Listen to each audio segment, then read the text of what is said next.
Hi, my name is Standiford, and this is my tribute speech. I think that we lost a very important man last year. A man whose work gained the respect of people like Andy Warhol, and also whose debut album was given the title of 13th Best Album Ever Created by the Rolling Stones. That album was The Velvet Underground and Nico, and that man was Lou Reed. Lou Reed passed away last year on October 27th of liver disease at the age of 71. And I think that he is a person that deserves this tribute because he was an amazing artist who made a large amount of classic music and was a very progressive person during his time. And also, he had the longevity to make music over his entire life. And that is why I am doing this tribute speech on him. Lou Reed started his musical career at a small record label called Pickwick Records, where the first good song that he wrote was called The Ostrich Song. And in this song, he tuned every string on the guitar to the same note, which prompted it to be called the ostrich guitar. But to perform this song, he was paired with a man named John Cale, who, after getting to know each other, both formed the band The Velvet Underground. And their debut album was The Velvet Underground and Nico, which, as I said before, was given the title of 13th Best Album Ever. And also, Andy Warhol even made it a part of his Exploding Plastic Inevitable show. But this also was such an amazing album because it dealt with things that weren't really normal for music to deal with at that time. Things like prostitution, drugs, crime, all that stuff that people didn't really want to think about back then.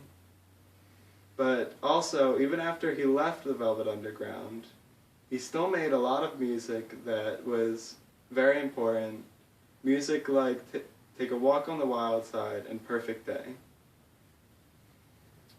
Also, Lou Reed was a very controversial person, as for most of his life, starting his teenage years, he was openly bisexual.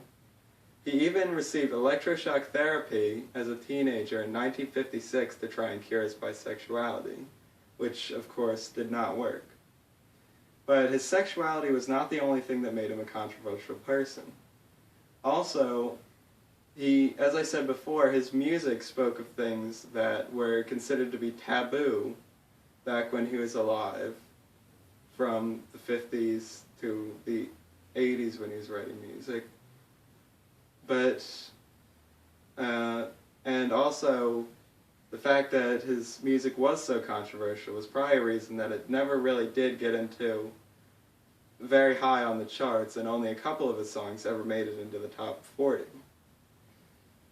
But also, I think Lou Reed deserves to be remembered and deserves this tribute speech because he made his music throughout his entire life, from, as I said, when he was a teenager up until close to his death in 2013.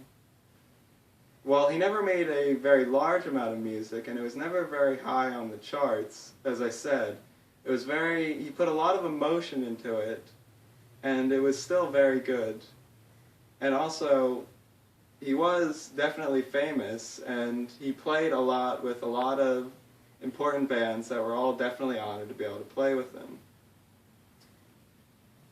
And to sum everything up, I think that Lou Reed is a person that deserves remembrance, and people definitely will remember him. People will remember him for being a great musician, very progressive person, and also someone who had a great life as a musician, a great and very long life as a musician. And that is why I think he deserves tribute, and that is why I am doing this tribute speech on him.